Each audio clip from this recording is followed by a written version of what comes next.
अब बुद्धिज़्म में जो सबसे पहले बात है, बुद्धिज़्म के फाउंडर सिद्धार्थ गौतम और उनकी बायोग्राफी। इनका जन्म कपिलवस्तु में हुआ था। कपिलवस्तु एक छोटा-सा साम्राज्य था, किंगडम था। लेकिन एक दिन अरहत कलाम ने सिद्धार्थ को मजबूर किया कि आपको सिद्धार्थ को उनका आश्रम छोड़ना पड़ेगा, क्योंकि तो बुद्धिज़्म के 2 सेक्ट निकल के आते हैं इसमें, और इन सेक्ट्स को हम कहते हैं। तो जैनिज़्म के बनने में किसी एक व्यक्ति का योगदान नहीं है, 24 व्यक्तियों का योगदान है, और इन 24 व्यक्तियों को, पर्सनालिटीज़ को तीर्थंकर कहते हैं। कहते हैं कि ये जो आइडियोलॉजिकल झगड़ा है, ठीक है, स्थूलभद्र और भद्रबाहु के बीच में, इसी झगड़े की वजह से जैनिज़्म के 2 बड़े सेक्ट इमर्ज हुए पहले जैन काउंसिल के बाद।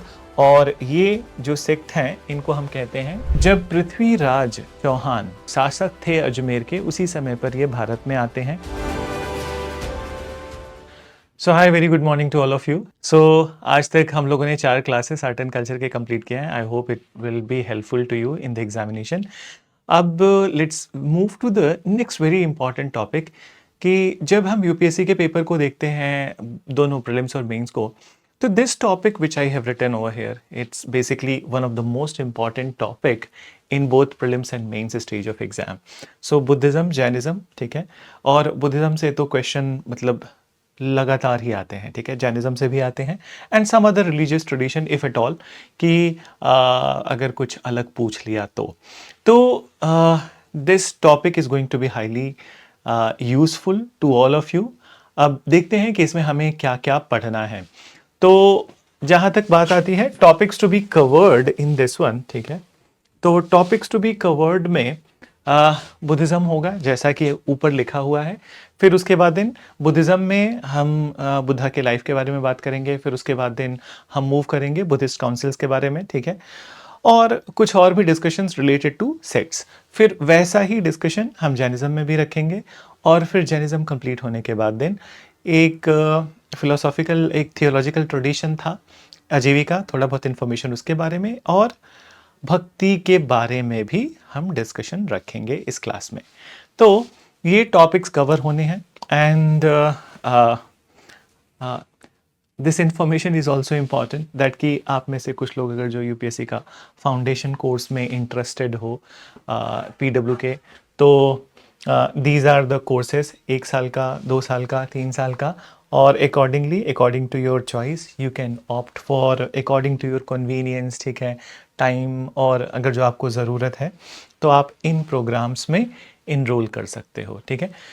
तो चलिए इसके बाद अब स्टार्ट करते हैं हम अपना पहला टॉपिक, बुद्धिज़्म। और आज मैंने थोड़ा डिफरेंट रखा है, क्योंकि आज I haven't prepared, I haven't gone with the PPT making. PPT क्या, मैं हाथ से ही लिखता था, और हाथ से लिख के, ताकि जल्दी कवरेज हो, इसलिए तो आज everything I would be writing on board. Then तो हो सकता है कि इससे थोड़ा आपको चेंज महसूस हो, और maybe you are better able to retain.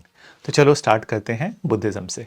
अब बुद्धिज़्म में जो सबसे पहले बात है वो है बुद्धिज़्म के फाउंडर सिद्धार्थ गौतम और उनकी बायोग्राफी। तो सिद्धार्थ गौतम की biography, as far as his life is concerned, कि इनका जन्म कपिलवस्तु में हुआ था। कपिलवस्तु एक छोटा सा साम्राज्य था, किंगडम था, और इनके पिता का नाम सुद्धोधन था, और क्षत्रिय वंश से बिलोंग करते थे, क्षत्रिय वर्ण से बिलोंग करते थे, और इनका वंश जो था वो शाक्य था। जहाँ तक बात आती है इनके जन्म की, तो 563 बीसी में इनका जन्म लुम्बिनी में हुआ था, जो कि आज के टाइम पर नेपाल में है। यूपी बॉर्डर से बहुत क्लोज़र है, तो नेपाल में है। और इनकी माता का नाम महामाया देवी था, और आगे चलकर इनकी शादी होती है यशोधरा से, और इन्हें एक पुत्र रत्न की भी प्राप्ति होती है, जिसका नाम राहुल रहता है। सो ये तो बातें रहीं इनके बायोग्राफी से। तो चूंकि आप भी इसे नोट डाउन कर पाएँ, तो मैं इसको लिखना चाहूँगा। तो फाउंडर इज सिद्धार्थ गौतम, और इनके नाम से रिलेटेड एक कहानी है, ठीक है, कि सिद्धार्थ तो चलिए इनका नाम था, पर गौतम इनको इसलिए कहते हैं क्योंकि इनकी जो मौसी थी उनका नाम था गौतमी। सो मीनवाइल इट इज रिस्पॉन्डिंग। तो इनकी जो मौसी थी उनका नाम था गौतमी, और गौतमी ने इनका पालन पोषण किया है। तो इस वजह से इनकी माँ की मृत्यु के बाद गौतमी ने पालन पोषण किया, तो इसलिए इन्हें सिद्धार्थ गौतम भी कहा जाता है। बट अलग अलग जगह अलग अलग कहानियाँ, ठीक है। कुछ लोग ये भी कहते हैं कि मे बी ये गौतम गोत्र को बिलोंग करते थे, इस वजह से इनका नाम सिद्धार्थ गौतम है। तो बर्थ 563 बीसी और प्लेस है लुम्बिनी। फिर उसके बाद में जो हमने अगली जानकारी रखी, इनका जो किंगडम था, इनकी प्रिंसिपैलिटी थी, उसका नाम था कपिलवस्तु। कपिलवस्तु। इनके पिताजी का नाम सुद्धोधन, माता का नाम महामाया,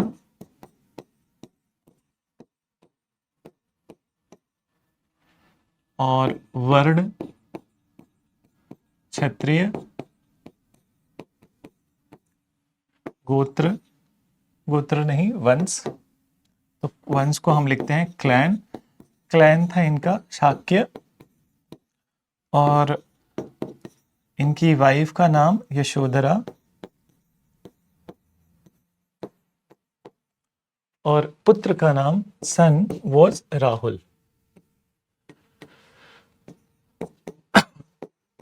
सन वॉज राहुल। अब चलिए आगे चलते हैं एक कहानी से जिसे लिखने की ज़रूरत नहीं है। तो सिद्धार्थ गौतम का जन्म होता है लुम्बिनी में। इनकी माता इस समय यात्रा कर रही होती हैं, और इस टाइम पर चूंकि बहुत मदद नहीं होती है, क्योंकि ये यात्रा के दौरान ही पैदा हुए हैं, तो इनकी अनफॉर्चुनेटली इनकी माता की मृत्यु हो जाती है। तो ऑब्वियसली ये एक बहुत दुखद ओकेजन है, और इनके पिता सुद्धोधन बहुत दुखी रहते हैं इस बात से। पर वो एक तरह से संतुष्टि भी रहती है कि एटलीस्ट इनका जो पुत्र है, ठीक है, और पुत्र अपने आप में ही एक अद्वितीय अलौकिक छवि लेकर आया था। तो एक बार इनके पिता ने एक भविष्यवाणीकर्ता को अपने घर बुलाया, और वो बहुत कंसर्न थे कि अपने पुत्र के भविष्य के बारे में जानने के लिए। तो उस भविष्यवक्ता ने इनके पिता से कहा कि आपका पुत्र बहुत तेजस्वी है, और इसका तेज इतना बड़ा है कि ये दुनिया में नाम कमाएगा, ये पूरी दुनिया में बहुत प्रसिद्ध हो जाएगा, पॉपुलर हो जाएगा। तो उनके पिता को यह लगा कि वो भविष्यवक्ता ये कहना चाहते हैं कि इनका पुत्र सिद्धार्थ दुनिया में बहुत नाम कमाने से मतलब कि ये पूरी दुनिया का राजा बनेगा। तो उन्होंने पूछा कि आपके कहने का मतलब ये है कि मेरा पुत्र इस दुनिया का राजा बनेगा? तो उस भविष्यवक्ता ने सुद्धोधन को उस समय पर टोका और उनसे कहा कि मेरे कहने का मतलब ये नहीं था, मेरे कहने का मतलब ये था कि ये इस दुनिया का एक बहुत ही प्रसिद्ध टीचर बनेगा, अध्यापक बनेगा, लोगों को कुछ सिखा कर जाएगा। ऑब्वियसली ये बात एक राजा को कभी अच्छी नहीं लगेगी कि राजा का पुत्र राजा ना बनकर एक टीचर बने, राइट। तो वो थोड़े परेशान हो गए। फिर उन्होंने पूछा कि कोई ऐसा उपाय है कि जिससे हम इसको रोक सकते हैं, हम इस बात को रोक सकते हैं कि ये अध्यापक बने। तो भविष्यवक्ता ने उनसे कहा कि ऐसा तो कोई मुझे नहीं पता है, कुछ भी मुझे नहीं पता है जिससे इन्हें अध्यापक बनने से रोका जा सके, पर ये मुझे पता है कि क्या देखने के बाद यह सब कुछ छोड़कर अध्ययन की तरफ चले जाएंगे। तो इसी समय पर उस भविष्यवक्ता ने, ठीक है, जीवन के 4 प्रतीक बताए जिनको देखने के बाद सिद्धार्थ को एक अलग अनुभूति होगी और वह घर परिवार छोड़कर एक अलग यात्रा पर निकल पड़ेंगे। तो वो 4 अनुभूतियाँ क्या हैं, ठीक है। सो इसको हम इंग्लिश में लिखते हैं 4 साइंस ऑफ लाइफ। आप भी अगर लिख रहे हैं तो साथ साथ में ही लिख लेंगे। 4 साइंस ऑफ लाइफ में पहला a sick man, an old man. पहला एन ओल्ड मैन, एक वृद्ध व्यक्ति। दूसरा अ सिक पर्सन, एक बीमार व्यक्ति। तीसरा अ डेड बॉडी, एक मृत व्यक्ति। और चौथे को, इन तीनों को निराशा के प्रतीक माने जाते हैं और चौथे को आशा का प्रतीक माना जाता है। तो चौथा है group of Monks, group of Monks, ठीक है। तो मॉन्क्स का एक ग्रुप जो कि जा रहा है, अब समझें इस बात को, ठीक है। तो सिद्धार्थ के पिता सुद्धोधन ने हर उपाय किए कि इनका पुत्र किसी भी तरह से दुनिया की इन परेशानियों को न देख पाए। उन्होंने बहुत ही अच्छी व्यवस्था की अपने राजमहल के अंदर और सब सुख सुविधाएं उपलब्ध कराई सिद्धार्थ को। तो इसी सुख सुविधाओं के बीच सिद्धार्थ का विवाह भी होता है यशोधरा से और उन्हें एक पुत्र रत्न की प्राप्ति भी होती है, राहुल। बट इसमें एक सिद्धार्थ का एक कजिन रहता है, कजिन का नाम है देवदत्त, और देवदत्त बड़े ईर्ष्यालु व्यक्ति हैं। सो देवदत्त सिद्धार्थ से अक्सर ही झगड़ा करते हैं और एक दिन झगड़ा करते हुए देवदत्त ने सिद्धार्थ को यह कह डाला कि आप जितनी भी अभी भोग विलास की वस्तुएं इस्तेमाल कर रहे हैं, आप जितने भी सुख में हैं, ये सब कुछ एक दिन छिन जाएगा और तुम भी मृत्यु की प्राप्ति करोगे। तो ये पहली बार था कि सिद्धार्थ ने कुछ मृत्यु या डेथ जैसे वर्ड को सुना। तो ये बड़े क्यूरियस थे। अब इन्होंने सोचा कि इसके बारे में जानना चाहिए, तो इन्होंने अप्रोच किया अपने सारथी को। इनके सारथी का नाम था चन्ना। चन्ना ने ये बात सुनने के बाद सिद्धार्थ से कहा कि ये सब जानने के लिए तो आपको इस राजमहल से बाहर जाना पड़ेगा।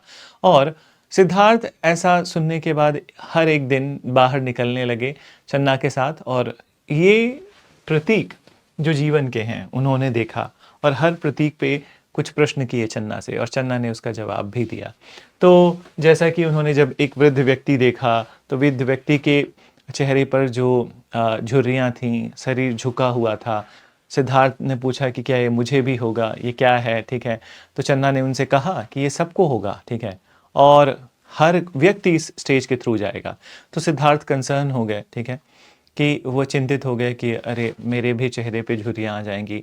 जब दूसरी बार उन्होंने एक बीमार व्यक्ति को देखा तो फिर वो और ज़्यादा परेशान हो गई है जानने के बाद कि हर किसी को ये होता है और हर कोई भी इस बात से इम्यून नहीं है।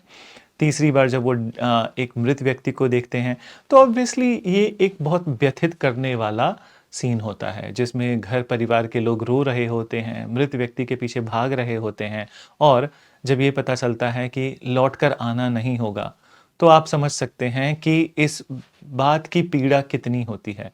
सिद्धार्थ इस दिन काफ़ी व्याकुल रहते हैं, काफ़ी व्यथित रहते हैं, और अचानक से अगले दिन जब वो जाते हैं तो वो देखते हैं कि ये बुद्धिस्ट मोंक भदंत का एक ग्रुप है जो जा रहा है, जिनके चेहरे पर ना कोई शिकन है, ना ही कोई बहुत ही बड़ी खुशी का माहौल है, ठीक है, वो एकदम साम्य की स्थिति में है। तो इस बात पर चन्ना से सिद्धार्थ ने पूछा कि ये इतनी साम्य स्थिति में कैसे हैं। तो चन्ना ने उनको बताया कि इन्होंने योग और ध्यान से अपने आप को ऐसा किया है और इन्हें दुनिया की परेशानियां, दुख, दर्द प्रभावित नहीं करते हैं। इस बात को सुनकर सिद्धार्थ को लगा कि यही एक तरीका है, यही तरीका है जिसकी वजह से वो अपने दिमाग में चल रहे दुख परेशानियों को मिटा सकते हैं। तो इस दृश्य के बाद सिद्धार्थ, उस समय उनकी उम्र 29 थी, 29 वर्ष की उम्र में उन्होंने अपना घर छोड़ दिया, और घर छोड़ने के बाद वह परिव्रजक बन गए। तो परिव्रजक का मतलब होता है होमलेस वॉन्डरर, कि मतलब घर छोड़कर एक आवारा की तरह वो घूम रहे हैं, ठीक है, कुछ पता ही नहीं है कि कहाँ जाना है, कहाँ नहीं जाना है। तो वो परिव्रजक बन गए, लेकिन कुछ समय के बाद वो इन मोंक्स का ट्रेडिशन फॉलो करने लगे, जिसको हम बोलते हैं श्रमण ट्रेडिशन। तो 2-3 शब्द हैं जो मैं यहाँ लिखना चाहूँगा आपके लिए, ठीक है। पहला तो ये कि सिद्धार्थ ने जब 29 वर्ष की उम्र पर अपना घर छोड़ा तो इस इवेंट को बुद्धिज्म में महाविनिष्क्रम कहते हैं, ठीक है। तो ये पाली भाषा में है महाविनिष्क्रम। महाविनिष्क्रम का मतलब होता है कि घर त्याग, गृह त्याग, बट किसी बड़े वजह के लिए, तो एक ग्रेट पर्पस के लिए गृह त्याग, डन। तो महाविनिष्क्रम। फिर मैंने आपसे कहा कि सिद्धार्थ परिव्रजक बन गए। तो परिव्रजक का मतलब अंग्रेजी में मैं यहां लिख रहा हूं होमलेस वॉन्डरर, डन। तो होमलेस वॉन्डरर, जिसको पता नहीं है कि कहाँ जा रहा है, क्या कर रहा है, और उसके बाद वो फॉलो करने लगे श्रमणा ट्रेडिशन। तो वो फॉलो करने लगे श्रमणा ट्रेडिशन, और ये वो ट्रेडिशन है जिसमें सेल्फ का प्यूरिफिकेशन होता है, लोग एनलाइटनमेंट की तरफ आगे बढ़ते हैं। तो सिद्धार्थ ने भी ऐसी कोशिश की। अब आगे समझते हैं कि मैं यहाँ पे एक और नाम लिख रहा हूँ, अरद कलाम। कुछ समय के बाद सिद्धार्थ को ये महसूस हुआ कि उन्हें एक गुरु की ज़रूरत है और उन्हें एक गुरु मिले, अरद कलाम, जो कि अर्ली सांख्य फिलोसोफर थे। इनके अरद सांख्य कलाम के निर्देशन में सिद्धार्थ ने मेडिटेशन सीखा, योग सीखा, बहुत सारी बातें सीखी, ठीक है, जो कि महत्वपूर्ण हो सकते हैं। लेकिन एक दिन अरद कलाम ने सिद्धार्थ को मजबूर किया कि आपको, सिद्धार्थ को उनका आश्रम छोड़ना पड़ेगा, क्योंकि अरद कलाम को ये पता था कि जो उनके पास था वो सब कुछ, वो सिद्धार्थ को वो सारा ज्ञान दे चुके हैं। पर अगर सिद्धार्थ दुनिया में बहुत बड़ा नाम बनना है तो उनको उनके आश्रम से जाकर खुद ही स्वयं ही एनलाइटनमेंट की सर्च करनी होगी। तो ऐसा होने के बाद सिद्धार्थ एक बार फिर से, ठीक है, एक बार फिर से घर से बाहर, आश्रम से बाहर जाते हैं और फिर एक बार घूमना, फिर एक बार वॉन्डरिंग स्टार्ट हो जाती है, इधर उधर घूम रहे हैं, उनको समझ नहीं आ रहा है कि क्या करें। लेकिन इसी कंफ्यूजन की स्थिति में समझ भी आती है, वहीं से सॉल्यूशन निकलता है, और सॉल्यूशन ये है कि वो अब ध्यान की तरफ बढ़ते हैं। तो 35 वर्ष की उम्र पे सिद्धार्थ उर्वेला नामक एक विलेज में पहुंचते हैं, एक ग्राम में पहुंचते हैं, और उर्वेला ग्राम में ही वो निरंजना नदी के तट पर है। तो वहाँ उन्होंने पीपल के वृक्ष के नीचे, ठीक है, निरंजना नदी के तट पर पीपल वृक्ष के नीचे उर्वेला गांव में अपना ध्यान प्रारंभ किया। और 49th डे, ठीक है, 49वां दिन, तो 49वें दिन के मिडनाइट में, आधी रात में उन्हें निर्वाण की प्राप्ति हुई। तो 49वें दिन के आधी रात में उन्हें निर्वाण की प्राप्ति हुई। अब निर्वाण है क्या, निर्वाण की मीनिंग क्या है बुद्धिज्म में, तो एक बार देखते हैं, ठीक है। तो ये जो शब्द मैंने आपसे शेयर किए मैं लिखता हूं, ठीक है, कि जिस इनकी उम्र है 35 और इस उम्र में ये पहुंचते हैं उर्वेला। उर्वेला को ही आज के समय पर बोधगया कहा जाता है। ओरिजिनल नाम उर्वेला था, नदी का नाम निरंजना, और फिर पीपल के वृक्ष के नीचे इन्होंने ध्यान प्रारंभ किया। तो फिर जो हमने बात कही कि 49th डे के मिडनाइट में सिद्धार्थ को निर्वाण की प्राप्ति हुई। निर्वाण, तो निर्वाण है क्या? तो निर्वाण के जो डेफिनेशंस हैं, ठीक है, एक तो पहले पर्पस आपको ये समझना है कि निर्वाण का मीनिंग, और दूसरा निर्वाण प्राप्ति से होता क्या है। तो निर्वाण की जो मीनिंग है वो है कि जो कि टेक्स्ट बुक्स में लिखा हुआ है, एक्सटिंग्विशमेंट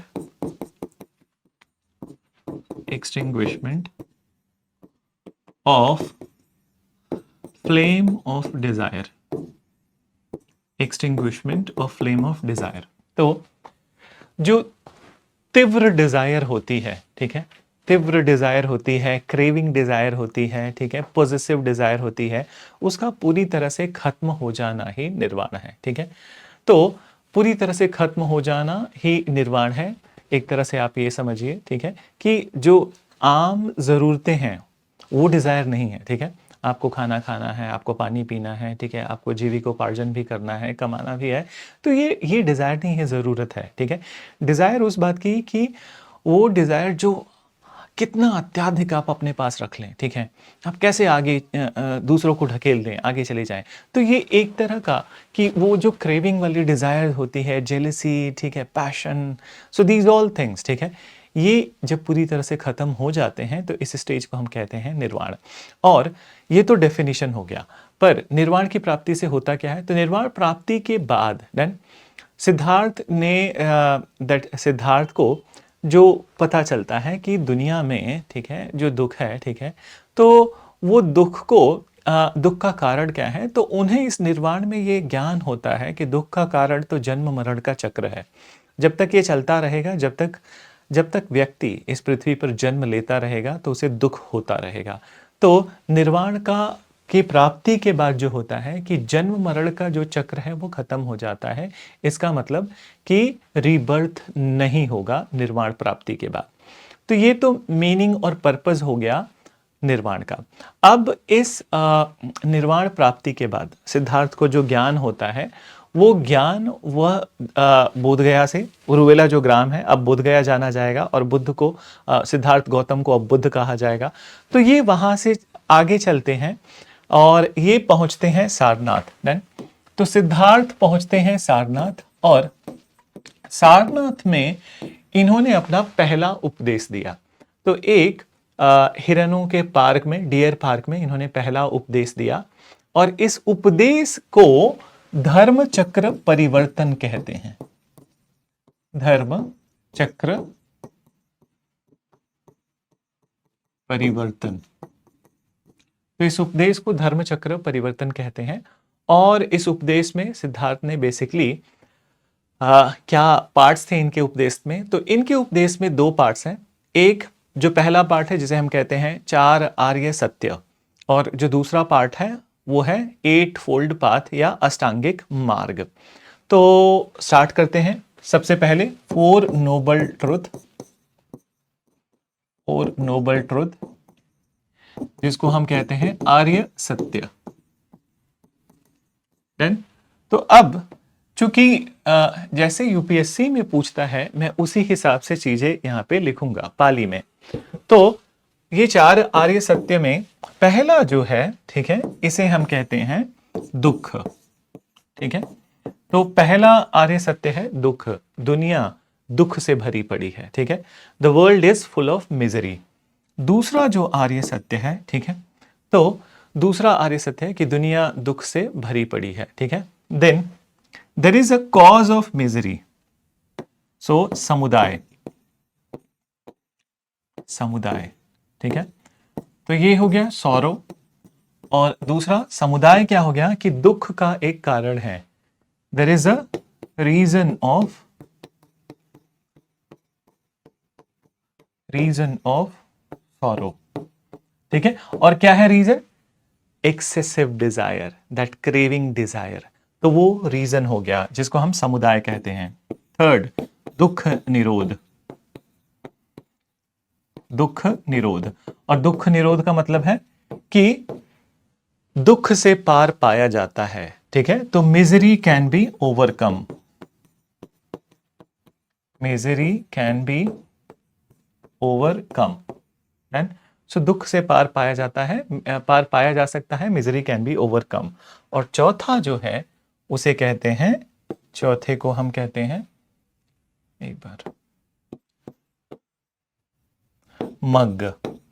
मग, तो ये मैंने जो बिगिनिंग में लिखा है ये सब पाली शब्द लिखे हैं और उसकी मीनिंग यहां पे है। तो मग का मतलब कि रास्ता है, देयर इज अ पाथ। तो इस मिजरी को ओवरकम करने के लिए देयर इज अ पाथ। और ये पाथ है क्या? तो ये पाथ जो अगला उनका उपदेश है उसका पार्ट है, इसे हम कहते हैं अष्टांगिक मार्ग। तो अब आगे बढ़ते हैं कि अष्टांगिक मार्ग में है क्या। तो अष्टांगिक मार्ग, अब आप लिखें यहां पे अष्टांगिक मार्ग।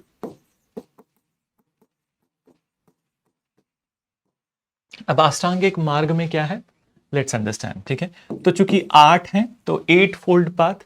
तो पहले को हम कहते हैं सम्यक दृष्टि,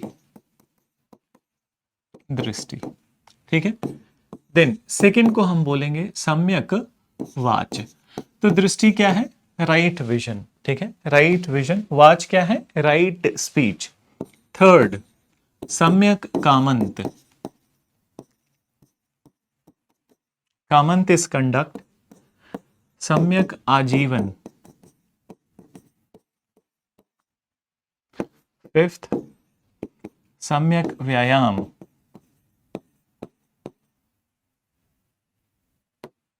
व्यायाम। सिक्स्थ, सम्यक स्मृति। सेवेंथ, सम्यक ध्यान। और लास्ट 8वां, सम्यक समाधि।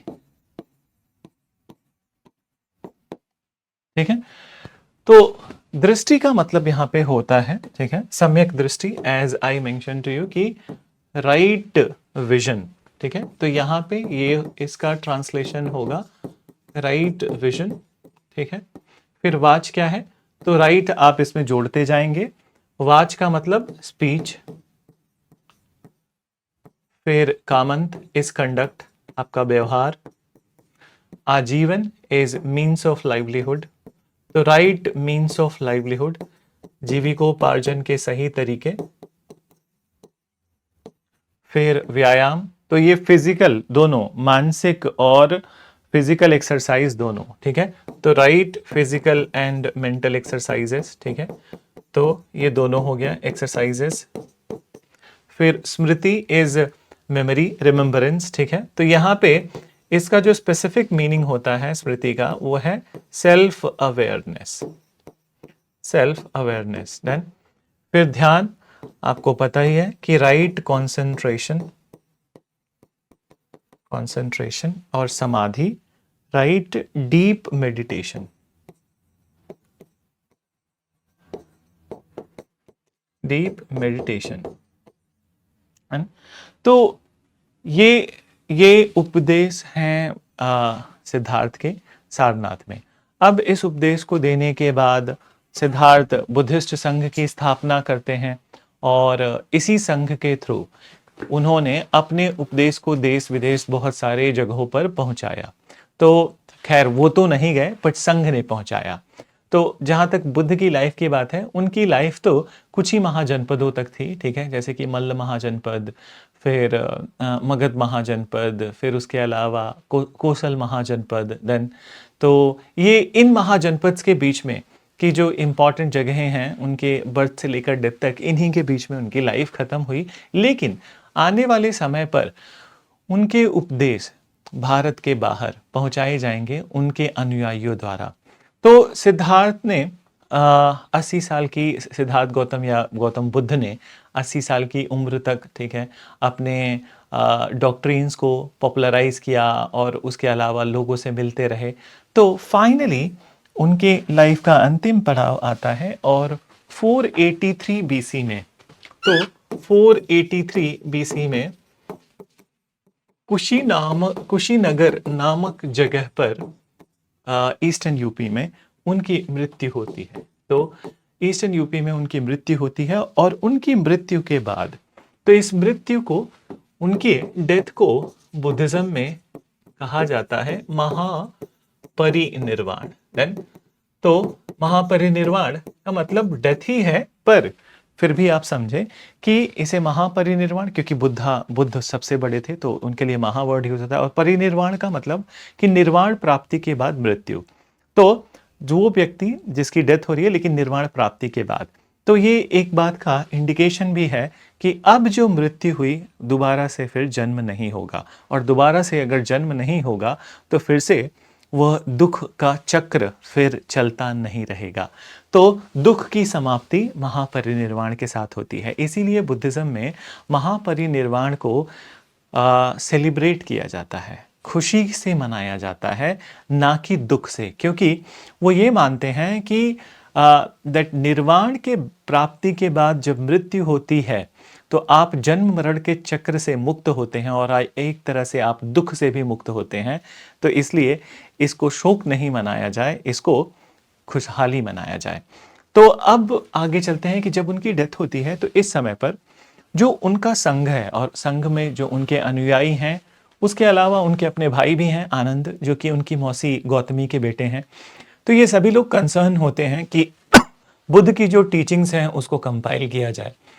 तो यहाँ से प्रारंभ होता है बुद्धिज्म के टीचिंग्स का कंपाइलेशन बुद्धिस्ट काउंसिल्स के थ्रू। तो 4 बुद्धिस्ट काउंसिल अब हम एक एक करके देखते हैं कि 4 बुद्धिस्ट काउंसिल्स जो थे और उसमें क्या डेवलपमेंट्स हुए। तो जो पहला बुद्धिस्ट काउंसिल है अपना, ठीक है, तो फर्स्ट बुद्धिस्ट काउंसिल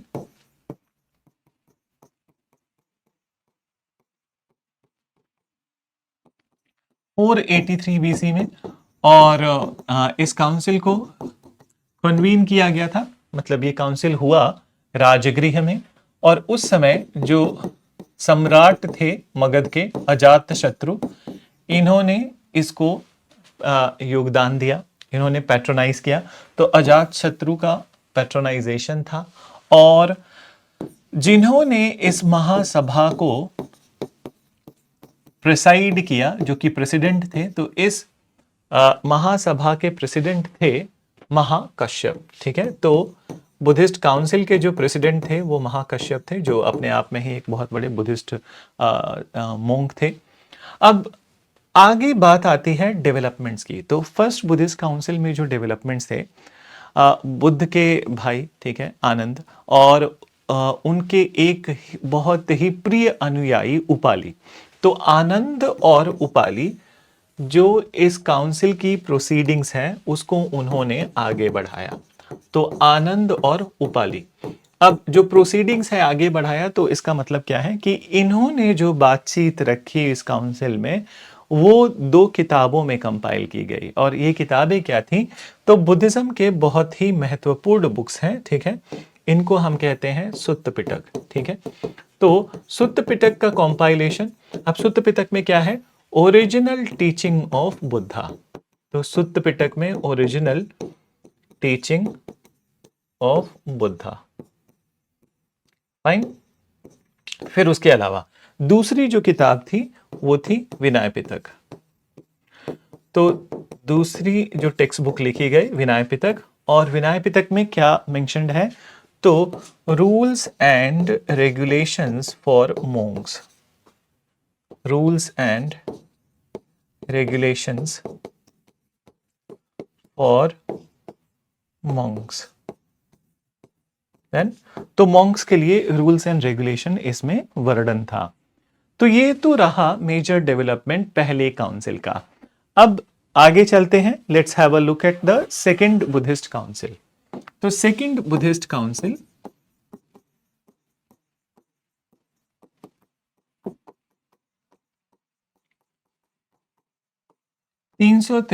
BC में, और जिस स्थान पे इसका आयोजन हुआ, स्थान था वैशाली। और इस समय पे मगध के जो सम्राट थे उनका नाम था कलाशोक, जिन्होंने इसको आयोजन करने में मदद की। तो कलाशोक का पैट्रोनाइजेशन था। और इस काउंसिल के जो प्रेसिडेंट थे उनका नाम था सबकमी। तो सबकमी प्रेसिडेंट थे। अब डेवलपमेंट क्या था इस काउंसिल का? तो इस काउंसिल का जो मेजर डेवलपमेंट था वो बुद्धिज्म का 2 पार्ट में डिवाइड होना। तो बुद्धिज्म के 2 सेक्ट निकल के आते हैं इसमें, और इन सेक्ट्स को हम कहते हैं स्थावरवादिन और दूसरा महासंघिका। महासंघिका, सो स्थावरवादिन और महासंघिका। अब समझे, स्थावरवादिन जो थे वो बुद्ध के एकदम मतलब बहुत पक्के वाले अनुयायी, कि बुद्ध ने जो कहा वैसा ही फॉलो करना, उससे कुछ इतर या उतर नहीं जाना। तो स्थावरवादिन को हम कहेंगे ऑर्थोडॉक्स। ठीक है, कि ये जैसा बुद्ध कह के गए वैसा ही करते थे। और महासंघिका ये लिबरल फॉलोवर थे। तो लिबरल फॉलोवर का मतलब ये होता है कि ये बुद्ध ने जो कहा उसके अलावा भी कुछ कुछ चीजें करते हैं। ठीक है, तो ये लिबरल थे। तो ये एक डिवीजन होता है इस सेकेंड काउंसिल में। ठीक है, अब आप इस बात को आगे समझना कि ये डिवीजन जो सेकेंड काउंसिल में स्टार्ट होगा ये आगे होता रहेगा। ठीक है, स्थावरवादिन में भी डिवीजन होता है और महासंघिका में भी डिवीजन होता है आने वाले समय में। तो ये डिवीजन होता रहेगा और बुद्धिज्म में ये branching will become a continuous feature. तो अब समझें, 383 में दूसरी काउंसिल थी। अब तीसरी जो काउंसिल है बुद्धिस्ट काउंसिल वो 250 ईस्वी में 250 BC में होती है, ईसा पूर्व में, और 250 में पाटलिपुत्र में अशोक द्वारा पैट्रोनाइज। तो 133 साल हैं इसके और उसके बीच में। अब इस ड्यूरेशन में, इस 100 से ज्यादा साल में 18 ब्रांच बुद्धिज्म के इमर्ज होते हैं इन दोनों ब्रांचेस से। ठीक है, मिला के तो कुछ इस 11 ब्रांच स्थावरवादिन से और 7 ब्रांच महासंघिका से। तो अब इससे रिलेटेड जो बातें हैं हम तीसरे काउंसिल में समझते हैं। So third Buddhist council,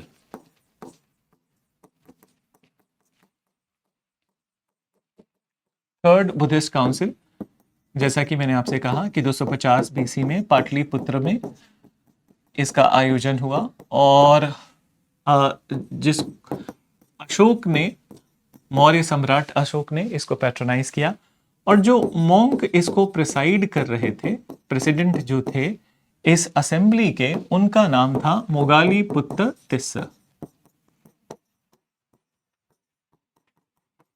मोगाली पुत्त Tissa. कहा जाता है कि ये सम्राट अशोक के यंगर ब्रदर थे, ठीक है, और बुद्धिज्म के फॉलोवर थे। तो अब इस काउंसिल में क्या होता है कि जैसा मैंने आपको बताया कि 18 ब्रांचेस इमर्ज हो गए स्थावरवादी से और महासंघिका से। तो अब इस सब में, ठीक है, एक ब्रांच है इस 18 में से थेरवद। तो अशोक ने थेरवद को रिकॉग्नाइज किया। तो थेरवद को अशोक ने कहा कि यही ओरिजिनल ब्रांच है बुद्धिज्म का, ठीक है। सो अशोक के अनुसार थेरवद ही ओरिजिनल ब्रांच है बुद्धिज्म का। और तत्पश्चात अनदर डेवलपमेंट, इंपॉर्टेंट डेवलपमेंट जो इस काउंसिल का था कि एक तीसरी किताब लिखी गई बुद्धिज्म की, जिसे हम कहते हैं अभिधम्म पिटक है। तो अभिधम्म पिटक, अब अभिधम्म पिटक में है क्या कि इसमें बुद्ध की टीचिंग के फिलोसॉफिकल इंटरप्रिटेशंस हैं। तो फिलोसॉफिकल इंटरप्रिटेशन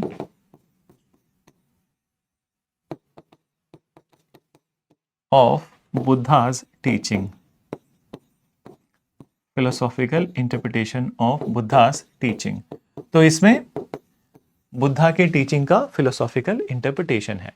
अब एक और बात है जो महत्वपूर्ण है इस काउंसिल से संबंधित, कि जब ये काउंसिल खत्म होता है तो अशोक ने बौद्ध मिशंस भेजने स्टार्ट किए भारत के बाहर। सेंट्रल एशिया में भेजा उन्होंने, श्रीलंका में भेजा, साउथ ईस्ट एशिया में भेजा। तो इस तरह से बौद्ध धर्म का प्रचार और प्रसार हुआ।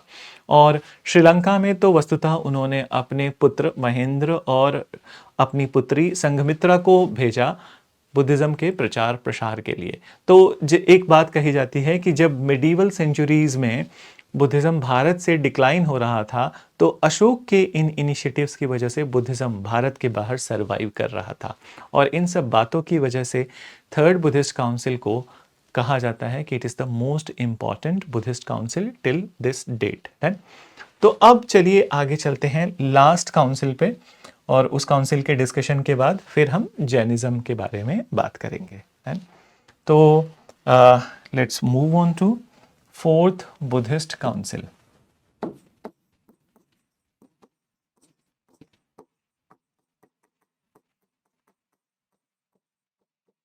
फोर्थ बुद्धिस्ट काउंसिल, अब ये बुद्धिस्ट काउंसिल 78 एडी में स्टार्ट हुआ और काफी लंबे समय तक चला।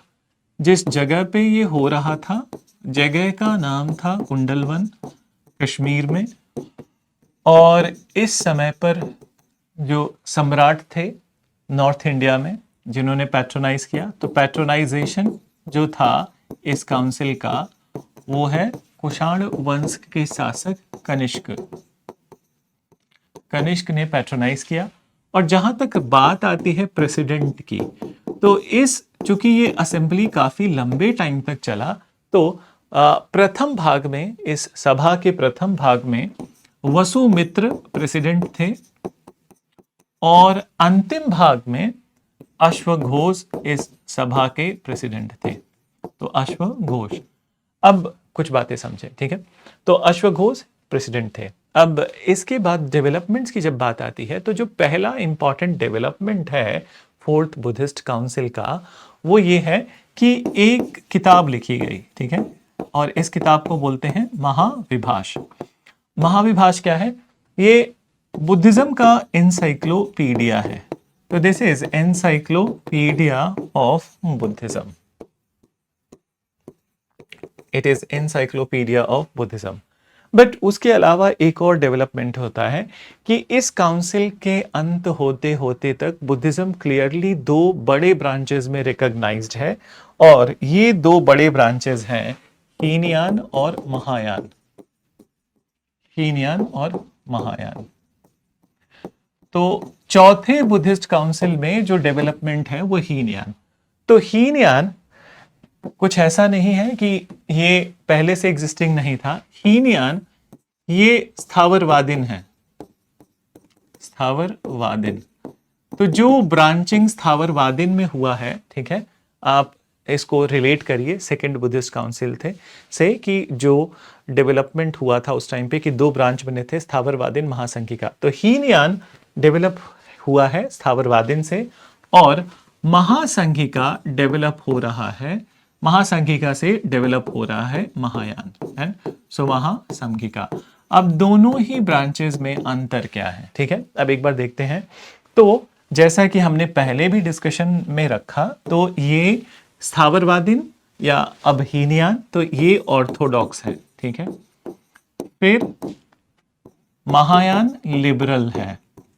फिर उसके अलावा हीनयान में no idol worship, no idol worship, ठीक है। बट महायान में आइडल वर्शिप, तो महायान में ये लोग आइडल वर्शिप इन्होंने प्रारंभ किया।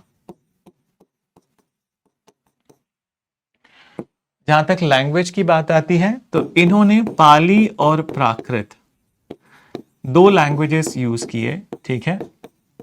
तो पाली और प्राकृत में ही ये बुद्धिज्म के जो डॉक्ट्रिन्स हैं उनको आगे बढ़ा रहे हैं। पर महायान में इन्होंने संस्कृत का इस्तेमाल भी स्टार्ट कर दिया, ठीक है। तो यहाँ संस्कृत भी यूज होने लगा। फिर उसके अलावा जो हाईएस्ट गोल है, हाईएस्ट गोल है हीनयान में, यह आत्म का निर्वाण है। तो हाईएस्ट गोल इज सेल्फ निर्वाण, देन सेल्फ निर्वाण। और इसमें जो महायान में हाईएस्ट गोल है वो निर्वाण ऑफ एवरीबॉडी, ठीक है। तो निर्वाण ऑफ एवरीवन। तो एक तरह से देखें तो जो महायान का गोल है वो ज्यादा बेहतर प्रतीत होता है, क्योंकि ये सबके निर्वाण की बात करते हैं और यहाँ पे सिर्फ सेल्फ मतलब आत्म के निर्वाण की बात करते हैं हीनयान में। तो ये कुछ एक महत्वपूर्ण डिफरेंसेस हैं, अंतर हैं इन दोनों ब्रांचेस के बारे में, ठीक है। अब एक और चीज है कि महायान में एक स्पेशल डेवलपमेंट में है कि महायान में ना सिर्फ बुद्ध की मूर्ति की पूजा होती है, बट इन्होंने बोधिसत्व भी पूजना स्टार्ट किया और बोधिसत्व का कॉन्सेप्ट महायान बुद्धिज्म में आता है। तो बोधिसत्व का संबंध महायान बुद्धिज्म से है, हीनयान से नहीं है। अब बोधिसत्व कौन है? तो कहा जाता है कि बोधिसत्व बुद्धा के प्रीवियस बर्थ है, ठीक है। तो अपने पिछले जन्म में बुद्धा बोधिसत्व थे और ये वो लोग हैं जो दुनिया को सुधारने का काम करते हैं। ये वो लोग हैं जो सबकी मदद करते हैं निर्वाण की प्राप्ति में। और जन्म दर जन्म, ठीक है, हर जन्म दर जन्म इनका काम यही होता है कि ये लोगों की मदद करते हैं, लेकिन ये कभी खुद निर्वाण की प्राप्ति नहीं करते हैं। क्यों नहीं करते हैं? क्योंकि एक बार निर्वाण अगर जो प्राप्त कर लिया तो फिर जन्म नहीं होगा, ठीक है। तो इसलिए बार बार जन्म लेते हैं, बोधिसत्व जन्म लेते हैं और लोगों की मदद करते हैं निर्वाण प्राप्ति में। लेकिन ऐसा भी कहा जाता है कि एक समय आता है कि जब इन्होंने बहुत लोगों की मदद की कर ली है तो ये खुद ही बुद्ध बन जाते हैं। देन तो यही वो बात होती है कि Bodhisattvas are the previous birth of the Buddha. अब आगे चलते हैं, ठीक है, कि ये तो डिफरेंसेस हो गए। इसके अलावा एक जो प्रश्न मतलब प्रचलित वे में बुद्धिज्म से आता है कभी कभी कि उनके कुछ ब्रांचेस का नाम वो दे देते हैं, आपसे पूछते हैं कि जैनिज्म से संबंधित है, बुद्धिज्म से संबंधित है या हिंदुइज्म से संबंधित है। तो मैं कुछ बुद्धिज्म के इंपॉर्टेंट ब्रांचेस का नाम लिख रहा हूँ, ठीक है। तो फिर इसके पश्चात हम जैनिज्म में आगे बढ़ेंगे, ठीक है। तो मैं यहाँ पे आई am writing early sects of Buddhism.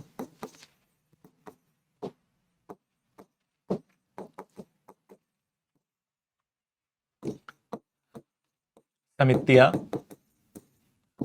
स्वतांत्रिका, स्वतांत्रिका, श्रवस्तीवाद,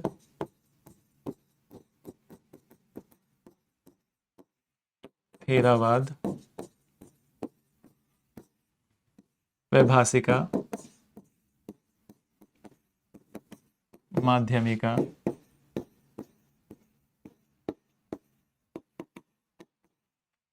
योगचर,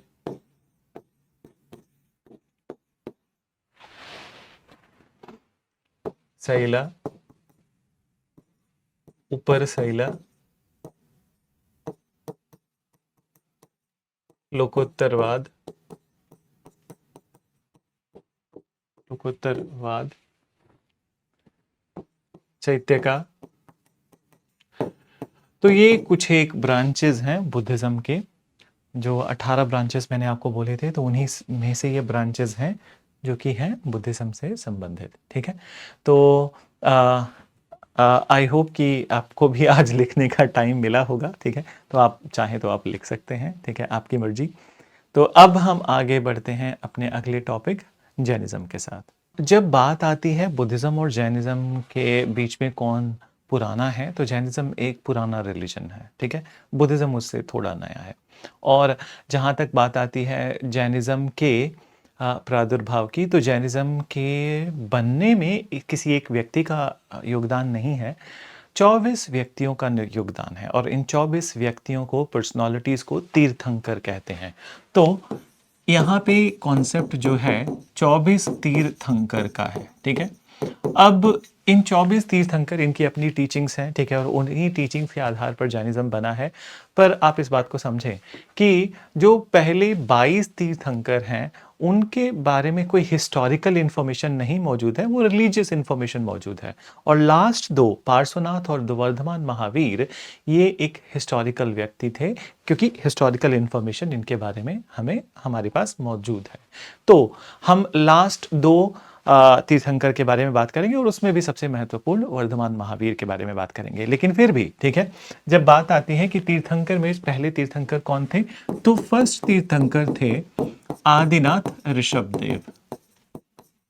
Adinath Rishabhdev, तो इनको हम कह सकते हैं कि जैनिज्म के ये जनक हैं। ठीक है, कि पहले तीर्थंकर हैं। और जो हमारे 23वें नंबर के तीर्थंकर हैं वो है पार्श्वनाथ। तो पहले पार्श्वनाथ के बारे में बात करते हैं। ठीक है, पार्श्वनाथ काशी के राजा। ठीक है, तो he was son of king of Kashi, king of Kashi, और इनके पिता का नाम है अश्वसेन। तो ऐसा कहा जाता है कि पार्श्वनाथ जस्ट लाइक बुद्धा, कि जैसे हमने बुद्धा की स्टोरी में बात की, तो ये भी जीवन के एक चरण पर इस बात के लिए मतलब व्यथित होते हैं कि इन्हें एनलाइटनमेंट की खोज में जाना चाहिए, और इन्होंने भी अपना गृह त्याग कर दिया। तो गृह त्याग करने के बाद ये पार्श्वनाथ हिल्स पर पहुंचते हैं और वहां पर ये मेडिटेशन करते हैं। तो मेडिटेशन के बाद पार्श्वनाथ को केवल ज्ञान की प्राप्ति होती है। इसको हम बोलते हैं कैवल्य। तो केवल ज्ञान या कैवल्य की प्राप्ति होती है। और कैवल्य को या केवल ज्ञान को क्या कह सकते हैं कि जो एब्सोल्यूट नॉलेज है, ठीक है, वो नॉलेज इन्हें प्राप्त होता है। ठीक है, फिर उसके बाद दिन ये जो पुराने तीर्थंकर्स के उनके जो टीचिंग्स अवेलेबल हैं, ठीक है, उनके जो टीचिंग्स ज्ञात हैं, उसको सब एक जगह समाहित करते हैं। और फिर उसके बाद दिन ये जैनिज्म के 5 प्लेजेस के साथ आते हैं। ठीक है, तो प्लेजेस को हम बोलते हैं अनुव्रत। देन तो 4 प्लेजेस के साथ आते हैं, सॉरी। ठीक है, और जब वर्धमान महावीर 24वें तीर्थंकर आते हैं तो वो उसमें एक ऐड करते हैं, और ऐड करने के बाद अब ये 5 अनुव्रत हो जाता है। तो 5 प्लेजेस हैं जैनिज्म के, जिसमें कि 4 पार्श्वनाथ के समय तक बन चुके हैं, और 5वां जो बनेगा वो बनेगा वर्धमान महावीर के टाइम पर। तो हम सब एक साथ में लिखेंगे। अब हम आगे बढ़ते हैं वर्धमान महावीर की जीवनी से। तो वर्धमान महावीर अब 24वें तीर्थंकर हैं, अपने 24th तीर्थंकर।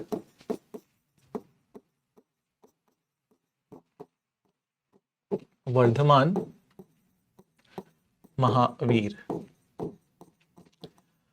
वर्धमान महावीर, जैसा कि हमने बुद्धा के बारे में लिखा था, तो इनके बारे में भी लिखते हैं कि इनका जन्म कहाँ था। तो बर्थ जो है वर्धमान महावीर का, बर्थ इज 540 माना जाता है BC के अराउंड। और जो जगह है, जगह का नाम है कुंडाग्राम, वैशाली डिस्ट्रिक्ट में। तो कुंडाग्राम वैशाली में। फिर इनका जो किंगडम है, इनके किंगडम का नाम है जनांत्रिका। ठीक है, तो गायंत्रिका इनके किंगडम का नाम है। फिर इनके फादर हैं, तो इंटरेस्टिंग है, इनके फादर का नाम सिद्धार्थ है। और मदर जो है, मदर का नाम है त्रिशला, और त्रिशला लिच्छवी के राजा चेतक की बहन थी। तो त्रिशला मैं यहां पे लिख देता हूं, ठीक है, sister of Lichchhavi king Chetak, Lichchhavi king Chetak. And फिर जहां तक बात आती है इनका वर्ण, तो इनका वर्ण भी क्षत्रिय है। फिर इनका जो क्लैन है, जो वंश है, तो वंश को बोलते हैं गायत्री। देखो जे लिखते हैं अंग्रेजी में, ठीक है, पर पढ़ते ज्ञ हैं, तो गायत्री। फिर इसके अलावा जो बातें आती हैं वो है कि इनकी वाइफ का नाम, तो बुद्ध की वाइफ का नाम यशोधरा था, और महावीर की वाइफ का नाम यशोदा था। तो यशोधरा और यशोदा। और महावीर की एक पुत्री थी, तो इनकी एक डॉटर थी, और डॉटर का नाम था अरुणुज्या। कुछ कुछ टेक्स्ट बुक प्रियदर्शिका भी लिखते हैं, ठीक है, बट अरुणुज्या भी लिखते हैं, ठीक है। तो ये तो हो गए कि इनकी जीवनी से संबंधित कुछ बातें। अब आगे बढ़ते हैं कि इन्होंने कैसे केवल ज्ञान प्राप्त किया। तो समझे इस बात को कि वर्धमान महावीर भी 30 की उम्र पर अपना घर छोड़ देते हैं। बुद्ध की तरह यह भी परिव्रजक बन जाते हैं, और यह भी श्रमण सिस्टम को, श्रमण व्यवस्था को फॉलो करने लगते हैं।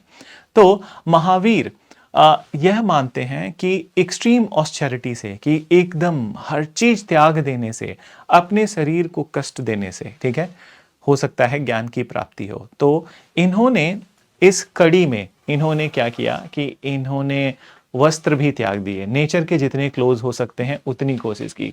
तो एक्सट्रीम ठंड में इन्होंने वस्त्र त्याग दिए। उसके बाद देन इन्होंने अपने दैट कि he got all the hairs from his body plucked out, ठीक है, कि उस दैट बाल रों को निकालने से जो दर्द होता है उसको भी ये एंड्योर कर पाए।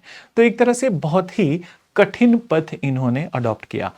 अब कठिन पथ अडॉप्ट करने के बाद इन्हें भी केवल ज्ञान की प्राप्ति होती है। और ये केवल ज्ञान की प्राप्ति, जैसे कि बुद्ध के बारे में हमने डिस्कशन में देखा कि बुद्ध को कहाँ ये मिला। तो जहाँ तक महावीर की बात है, यह एक ग्राम पर पहुंचते हैं, एक गांव पहुंचते हैं, जिस गांव का नाम है झिम्बक ग्राम। झिम्बक ग्राम में ऋजुपालिका नदी के तट पर, ऋजुपालिका नदी के तट पर, तो ये रिवर है, और एक साल के वृक्ष के नीचे, तो साल के वृक्ष के नीचे इन्होंने अपनी मेडिटेशन प्रारंभ की, और इन्हें भी केवल ज्ञान की प्राप्ति होती है। तो केवल ज्ञान की या कैवल्य की प्राप्ति होती है। अब जब इन्होंने केवल ज्ञान प्राप्त कर लिया, तो जब इन्होंने अपना उपदेश अपने डिसिपल्स को दिया, तो इन्हें वह जिना कहने लगे, ठीक है। तो वर्धमान महावीर को अब जिना पुकारा जाने लगा, और जिना का मतलब है कॉन्करर, जीतने वाला। तो किस चीज को जीतने वाला? तो यहाँ पे कॉन्करर का मतलब है कि जो अपने दैट की क्रेविंग्स, डिजायर, ठीक है, जो अंदरूनी चीजें हैं उनके ऊपर पार पा ले, ठीक है, कि अंदर में हमेशा दिमाग में टिक टिक चलती रहती है, ठीक है, बहुत सारी बातें होती हैं जो हमारे दिमाग को डोमिनेट करती हैं। तो अब ये है कि ये बातें डोमिनेट नहीं कर पाएंगी, ये उसको ओवर पावर कर चुके हैं। तो कॉन्करर, तो जिना हो गए, तो वर्धमान महावीर जिना हो गए, और इनके जो अनुयायी हैं वो जैन हो गए। तो इस शब्द की उत्पत्ति इस समय से होती है। अब जहां तक बात आती है कि महावीर की शिक्षाएं क्या थी, या इन्होंने क्या कहा, तो जैसा कि मैंने आपको कहा कि जैनिज्म में पंच अनुव्रत का कॉन्सेप्ट है, ठीक है, और ये है क्या कि 5 प्लेजेस हैं देन, और ये प्लेजेस 4 ऑलरेडी पार्श्वनाथ के समय तक बन चुके थे, और 5वां इसमें जो ऐड किया गया वो वर्धमान महावीर द्वारा। तो अब हम लिखते हैं जो कि इनकी शिक्षा है, तो पंच अनुव्रत जैनिज्म का, और उसके बाद दिन त्रिरत्न ऑफ जैनिज्म। तो लेट्स राइट, ठीक है।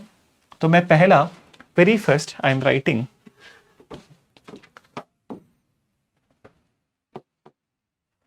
पंच अनुव्रत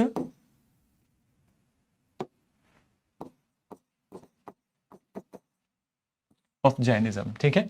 तो पंच अनुव्रत में एक बार फिर से वही पाली के शब्द बहुत महत्वपूर्ण हैं कि चीजें उसी लैंग्वेज में लिखी जाए, ताकि अगर जो प्रीलिम्स एग्जामिनेशन में आपको ये शब्द आते हैं तो आपको ये ज्ञात हो। तो स्टार्ट करते हैं। अहिंसा, अहिंसा, अमृसा, अस्तेय, अपरिग्रह, अस्तेय, अपरिग्रह। है अहिंसा क्या है? तो do not commit violence, violence, ठीक है। अमृसा, डू नॉट स्पीक लाई, झूठ मत बोले। फिर अस्तेय, तो अस्तेय इज डू नॉट स्टील, चोरी नहीं करना। और अपरिग्रह, डू नॉट एक्वायर प्रॉपर्टी, तो प्रॉपर्टी एक्वायर नहीं करना। तो ये जो चार हैं, पहले चार जो मैंने लिखे हैं, यह पार्श्वनाथ के समय तक स्टैब्लिश हो चुके थे। पांचवा, ठीक है, ब्रह्मचर्य। तो ब्रह्मचर्य, तो ब्रह्मचर्य अपने आप में ही आई होप कि आप सभी को पता होगा, ठीक है, करते हो या ना हो पर पता तो जरूर होगा, ठीक है। तो ऑब्जर्विंग सेलिबेसी, ठीक है, तो किसी तरह का एक सेक्सुअल डिसिप्लिन, ठीक है, कि रिस्ट्रेन फ्रॉम सेक्सुअल एक्टिविटी। तो ये बातें रही पंच अनुव्रत की, ठीक है। तो ये पंच अनुव्रत हैं जैनिज्म से। फिर अब जब आगे बढ़ते हैं, ठीक है, तो जो टीचिंग्स हैं जैनिज्म के, आप एक बार फिर से देख लें, ठीक है। अहिंसा, अमृसा, अस्तेय, अपरिग्रह और ब्रह्मचर्य, पंच अनुव्रत। अब त्रिरत्न जो जैनिज्म के हैं, ठीक है, तो त्रिरत्न ऑफ जैनिज्म, तो जो बात हम बुद्धिज्म में अष्टांगिक मार्ग कहते हैं, उसी का कुछ समावेश त्रिरत्न ऑफ जैनिज्म में है, ठीक है। तो त्रिरत्न में है क्या? तो मैं लिखता हूं, वेरी फर्स्ट इज सम्यक ज्ञान, तो सही नॉलेज, ठीक है। फिर सम्यक दर्शन, तो दर्शन इज राइट फेथ। और थर्ड सम्यक कामंत, कामंत। सो कामंत क्या हो गया? Kamant is conduct. तो ज्ञान, नॉलेज, दर्शन, फेथ, और कामंत इज कंडक्ट। तो कामंत इज कंडक्ट। तो ये तो बातें रहें कि उनके टीचिंग से संबंधित, ठीक है। 72 वर्ष की उम्र में वर्धमान महावीर की मृत्यु होती है, और उनकी मृत्यु के बाद जैनिज्म को आगे बढ़ाने वाले जैन संघ के अनुयायी हैं, तो इनके फॉलोवर्स इसको आगे बढ़ाते हैं। पर जैनिज्म अपने बिगिनिंग के फेज में एक पॉपुलर रिलीजन बन चुका था, पर्टिकुलरली रूलिंग क्लास के बीच में। तो रूलिंग क्लास के बीच में एक पॉपुलर रिलीजन बन चुका था, और उस समय मगध के शासकों में इसकी लोकप्रियता थी। तो इसी से संबंधित एक बात आती है कि मगध सम्राट चंद्रगुप्त मौर्य जैन धर्म के अनुयायी बन चुके थे, और उन्होंने जैन धर्म को स्वीकार किया था जैन मोंक भद्रबाहु के निर्देशन में। तो 299 ईसा पूर्व में, 299 में मगध में एक बहुत बड़ी भुखमरी आती है, और इसको देखते हुए दैट चंद्रगुप्त मौर्य, कर्नाटका में एक जगह है श्रवण बेलगोला, तो चंद्रगुप्त मौर्य कर्नाटका में श्रवण बेलगोला में शिफ्ट होते हैं, और श्रवण बेलगोला में चंद्रगुप्त मौर्य अपने गुरु भद्रबाहु के निर्देशन में संलेखना करते हैं। तो चंद्रगुप्त मैं लिखता हूं यहां मौर्य, और इनके जैन गुरु का नाम है भद्रबाहु। तो भद्रबाहु के निर्देशन में इन्होंने संलेखना को ऑब्जर्व किया। अब संलेखना होता क्या है? तो ये एक जैनिज्म की व्यवस्था, जैनिज्म की प्रैक्टिस है। संलेखना में आप अपने पाप का पश्चाताप करते हैं, आप अपने कर्मों का पश्चाताप करते हैं अपनी मृत्यु द्वारा। तो जो व्यक्ति संलेखना करता है, इसका मतलब यह होता है कि वह फास्ट रखता है, उपवास रखता है अपनी मृत्यु आने तक। देन तो it is fasting till death. Then तो फास्टिंग टिल डेथ, तो इस प्रकार से चंद्रगुप्त मौर्य ने मृत्यु की, उन्होंने मृत्यु को अपना लिया। अब चूंकि चंद्रगुप्त मौर्य ने मृत्यु को अपना लिया, तो यहां पर उनके पुत्र मगध में बिंदुसार अगले शासक हैं, और इसी समय पर बिंदुसार जैनिज्म की पहली काउंसिल का आयोजन करते हैं। तो अब हम दो जैन काउंसिल्स के बारे में बात करेंगे। So let's talk about the very first one, पहला जैन काउंसिल हमारा, ठीक है। तो फर्स्ट जैन काउंसिल, ठीक है, तो फर्स्ट जैन काउंसिल, अब इसका आयोजन पाटलिपुत्र में हुआ, और आयोजन का वर्ष कहीं पे आपको 299 मिलेगा, तो कहीं पे आपको 297 मिलेगा, ठीक है, बहुत फर्क नहीं पड़ता। तो 299-97 बीसी के अराउंड ये कन्वीन होता है, और जो जिन्होंने बिंदुसार ने इसको पैट्रोनाइज किया, ठीक है, तो आयोजन का जो श्रेय जाता है वो मुगल शासक बिंदुसार को जाता है, और जो प्रेसिडेंट थे इस असेंबली के, ठीक है, तो प्रेसिडेंट का नाम था स्थूलभद्र। स्थूलभद्र। अब मेजर डेवलपमेंट क्या था इस काउंसिल का? तो मेजर डेवलपमेंट इस काउंसिल का ये था कि इस काउंसिल में सभी 24 तीर्थंकरों की जो भी टीचिंग्स थी उनको एक जगह एकत्रित कर कर कंपाइल किया गया। तो 14 किताबें लिखी गई, 14 बुक्स लिखे गए इस काउंसिल में, और इन किताबों को कहते हैं पूर्वा। तो किताबों को कहते हैं पूर्वा, और उसके अलावा दैट की ये बेस्ड हैं सभी तीर्थंकर्स की टीचिंग्स पे। तो ये तो रहा पहला डेवलपमेंट। बट इस काउंसिल के जब आयोजन हो ही रहा था, तो भद्रबाहु चंद्रगुप्त मौर्य के डेथ के बाद पाटलिपुत्र पहुंचते हैं, और जब वो पाटलिपुत्र पहुंचते हैं तो एक आइडियोलॉजिकल डिबेट होता है उनका स्थूलभद्र से, जिसमें कि दोनों अलग बातों पर हैं, दोनों में सहमति नहीं है। कहते हैं कि ये जो आइडियोलॉजिकल झगड़ा है, ठीक है, स्थूलभद्र और भद्रबाहु के बीच में, इसी झगड़े की वजह से जैनिज्म के दो बड़े सेक्ट इमर्ज हुए पहले जैन काउंसिल के बाद, और ये जो सेक्ट हैं इनको हम कहते हैं श्वेतांबर और दिगंबर। श्वेतांबर और दिगंबर। तो जहां तक बात आती है श्वेतांबर की, एक बार देखते हैं, ठीक है। तो श्वेतांबर जो है ये स्थूलभद्र के ट्रेडिशन से एसोसिएटेड है, तो ये स्थूलभद्र से संबंधित है, और ये लिबरल है, तो ये लिबरल है। और दिगंबर ये भद्रबाहु से संबंधित है, और ये ऑर्थोडॉक्स है, ये ऑर्थोडॉक्स है। फाइन, देन अंडरस्टैंड कि लिबरल हैं, ऑर्थोडॉक्स हैं, बट और भी क्या बातें हैं, ठीक है। तो ये लोग सफेद कपड़े पहनते थे, श्वेतांबर कपड़े पहनते थे, और ये लोग नेकेड रहते थे। तो दे डिस्कार्डेड ऑल द क्लोथ्स, कि इन्होंने वस्त्र का त्याग कर दिया है वर्धमान महावीर की तरह, और ये कपड़े नहीं पहनते हैं, ये लोग सफेद वस्त्र पहनते थे। उसके अलावा कुछ और भी बातें हैं जो डिफरेंसेस हैं इन दोनों के बीच में।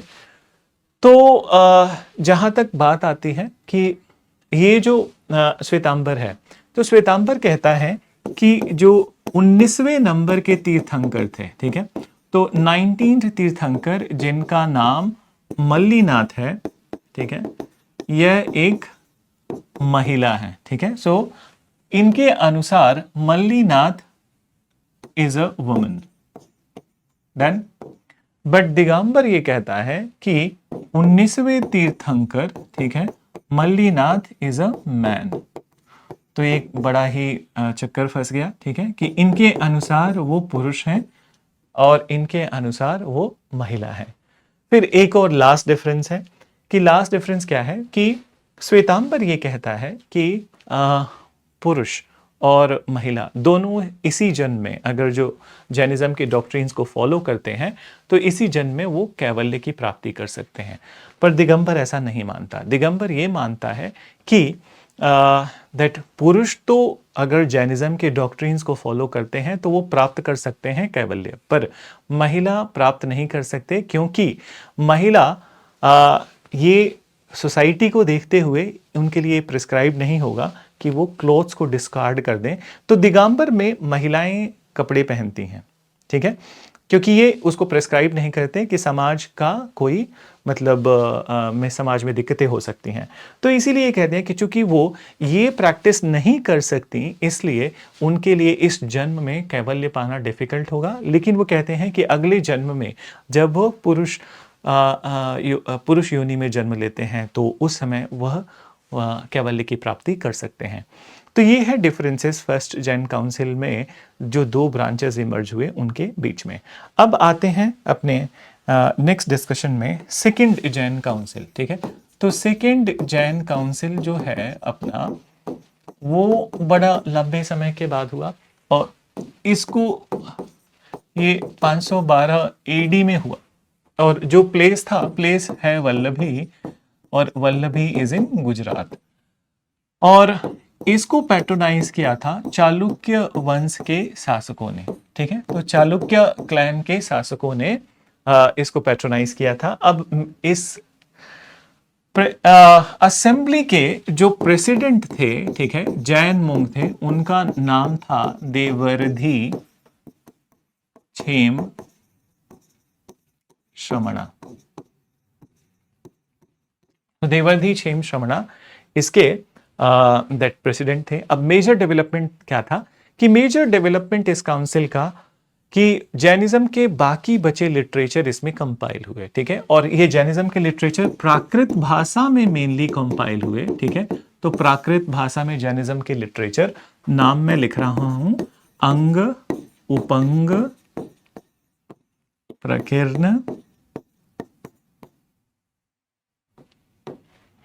प्रकीर्ण, छेदब सूत्र और मूल सूत्र। तो ये जैनिज्म के लिटरेचर हैं, प्राकृत भाषा में इनको इस काउंसिल में कंपाइल किया गया। तो यही दो काउंसिल हैं जैनिज्म में जो महत्वपूर्ण है। अब इसके अलावा एक और बात आती है कि जैसा मैंने आपको बुद्धिज्म में बताया कि कुछ जो सब्सेक्ट से जो क्वेश्चन आते हैं, तो एक बार यहाँ पे भी देख लेते हैं कि सब्सेक्ट से जो क्वेश्चंस आते हैं, ठीक है। तो जैनिज्म के कुछ महत्वपूर्ण सब्सेक्ट, डन। तो let's have a look at it, ठीक है। Important subsects of Jainism,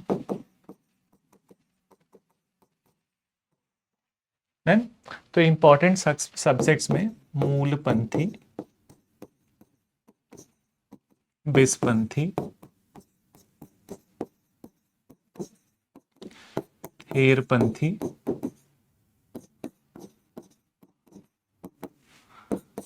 तारापंथी, Sthanakvasi,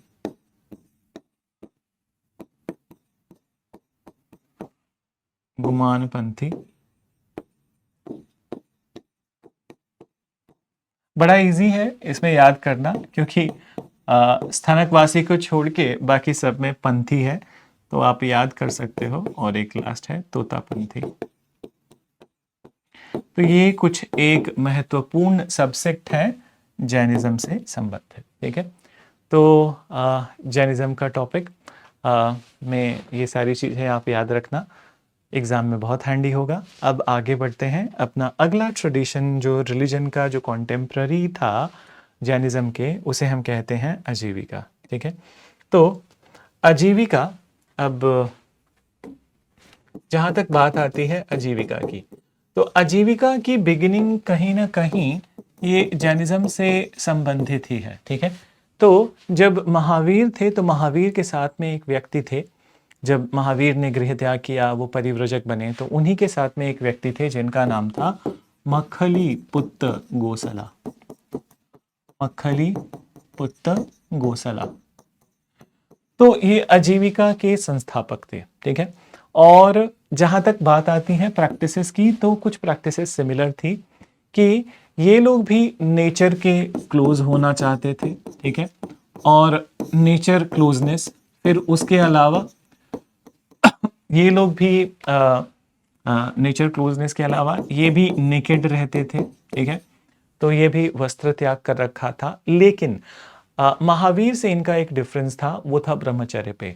तो जहाँ महावीर ब्रह्मचर्य पे फोकस देते हैं, वहीं आजीविका इस बात को नहीं मानते हैं, और वो ये मानते हैं कि नेचर के क्लोजनेस में सेक्सुअल बिहेवियर भी सम्मिलित है, ठीक है। तो ये सेक्सुअल बिहेवियर में इंडल्ज रहते थे, ठीक है, तो ये सेक्सुअली इंडल्ज्ड होते थे। जैनिज्म के लोग इंडल्ज्ड नहीं थे, ठीक है, तो सेक्सुअली इंडल्ज्ड थे। इसके अलावा आजीविका की जो इनकी फिलॉसफी है मखली पुत्र गोसला की, उसीलिए इनको ज़्यादा जाना जाता है, और इनकी फिलॉसफी को हम कहते हैं नियतिवाद। नियतिवाद का मतलब होता है थियरी ऑफ द डेस्टिनी, कि भाग्य में जो लिखा है वो होके रहेगा, तुम उसको बदल नहीं सकते हो।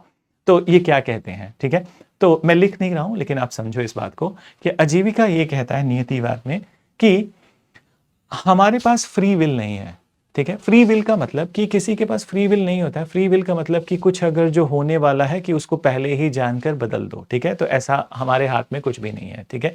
इनके अनुसार जब फ्री विल नहीं है तो आप किसी भी चीज को बदल नहीं सकते हो, और जो भाग्य में लिखा है वो होके रहेगा। तो काफी नेगेटिव फिलॉसफी है कि भाग्य में जो लिखा है वो होके रहेगा, आप कुछ भी करो।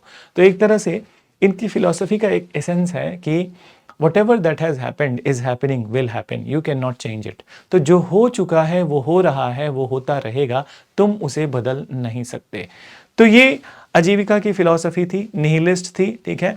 और दो इस रिलीजन की पॉपुलैरिटी शासक वंश में थी, बट लोगों में काफ़ी नहीं थी। और जहाँ तक बात आती है कि आजीविका पूरी तरह से गायब हो गया भारत से, और इनफैक्ट इनके साथ एक कमी थी कि इन्होंने अपना लिटरेचर भी बहुत अच्छे से लिखा नहीं, कि सब कुछ जो इनके डॉक्ट्रिन या टेनेट्स थे उसके बारे में सबको पता हो, तो ऐसा भी नहीं था।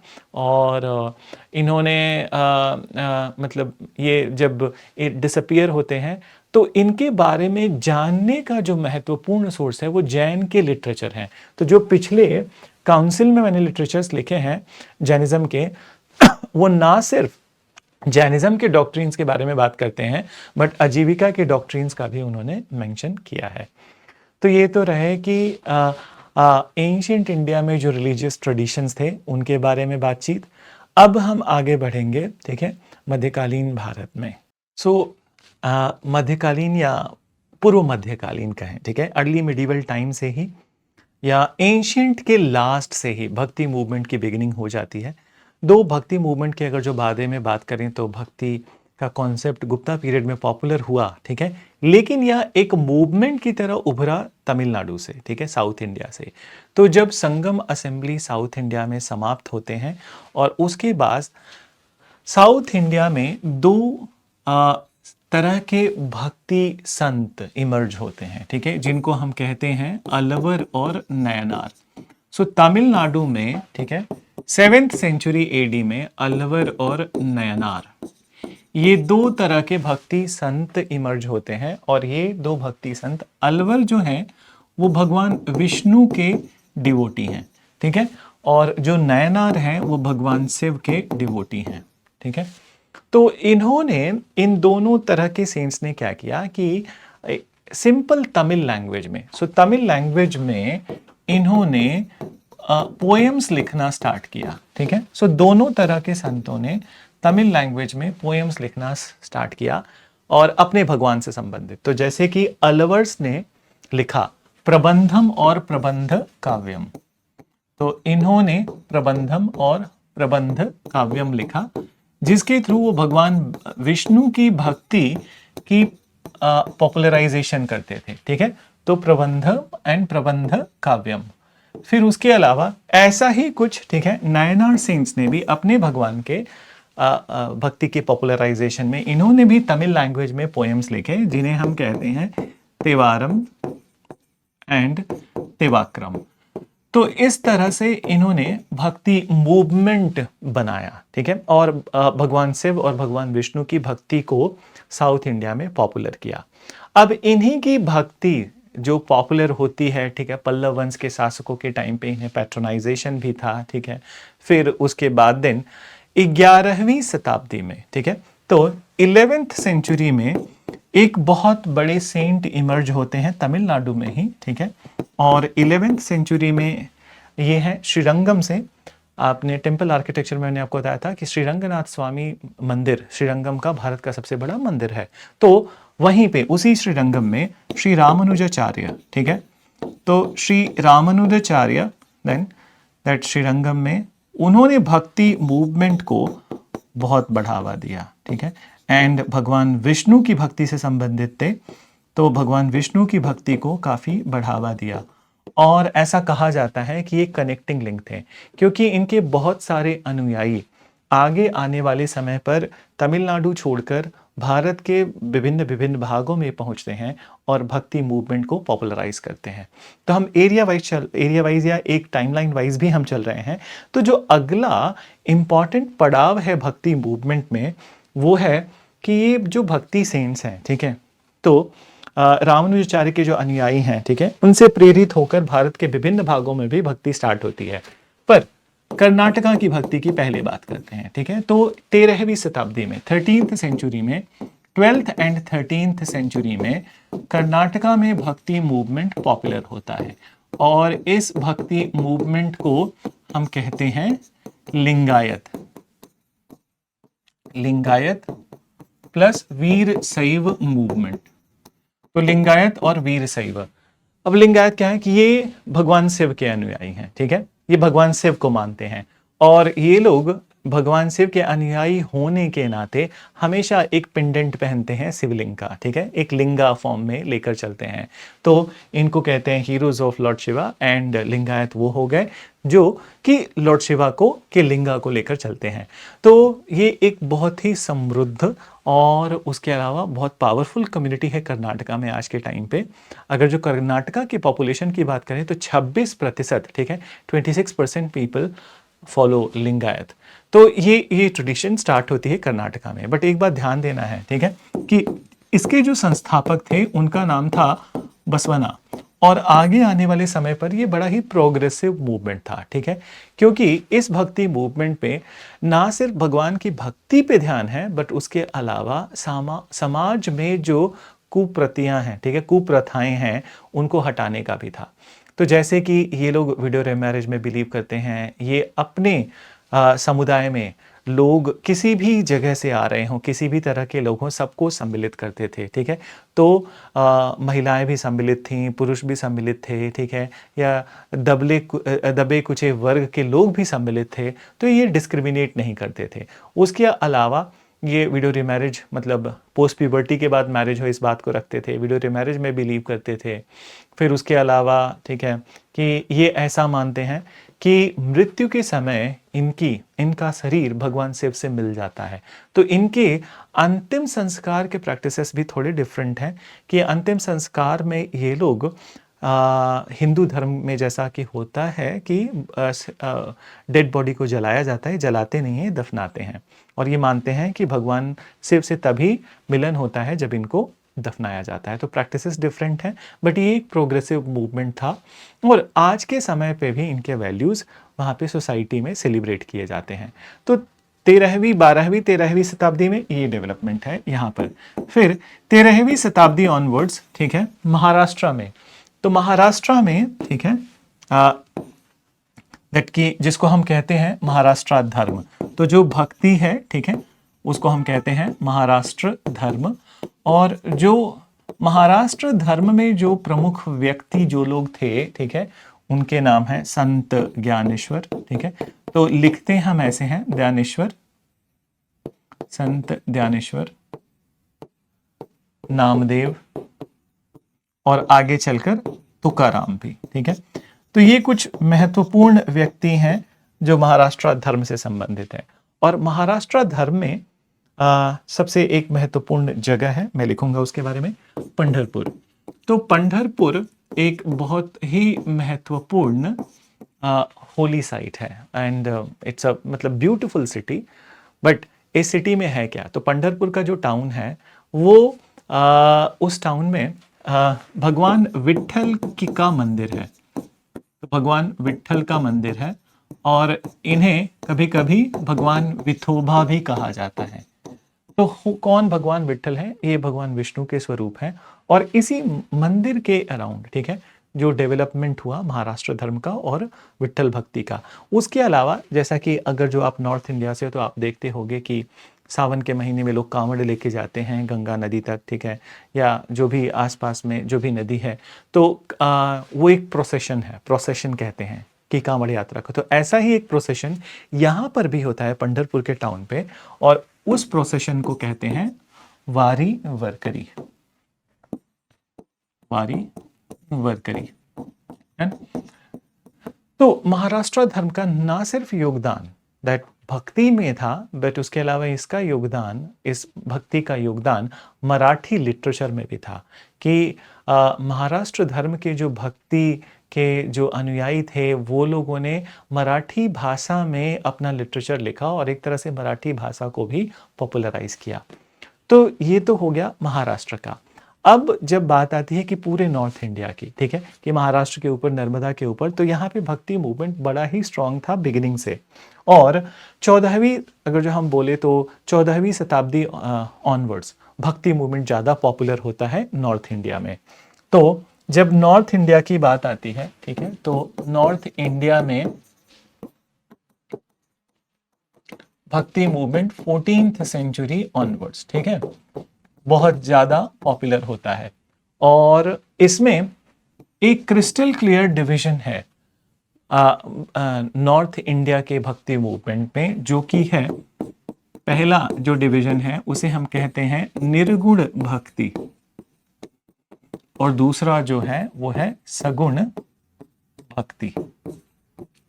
सो निर्गुण भक्ति, सगुण भक्ति, अब समझें इस बात को, ठीक है। निर्गुण भक्ति क्या है कि इसमें भगवान निराकार है, ठीक है, तो गॉड इज शेपलेस, फॉर्मलेस, ठीक है, तो इनके अनुसार god is shapeless and formless, then तो भगवान निराकार है, उसका कोई आकार नहीं है। तो इसलिए निर्गुण भक्ति में आइडल वर्शिप नहीं होती है, मूर्ति पूजा नहीं होती है, ठीक है। और निर्गुण भक्ति के जो मेन प्रचारक थे उसमें से आएंगे संत कबीर, ठीक है, उसमें आएंगे गुरु नानक भी आएंगे, ठीक है।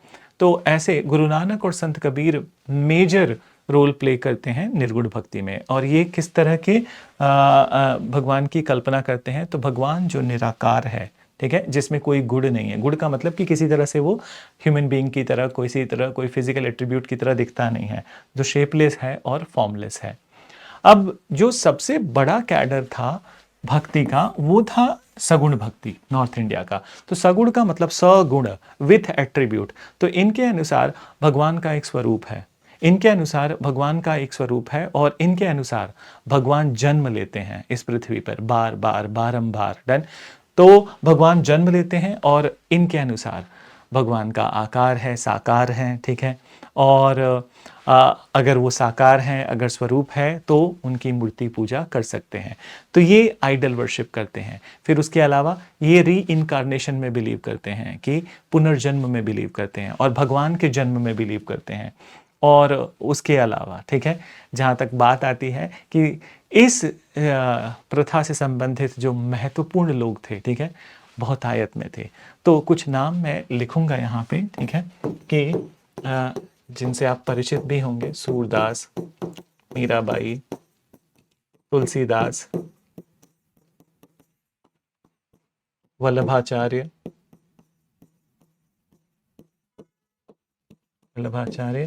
निम्बार्क, चैतन्य महाप्रभु,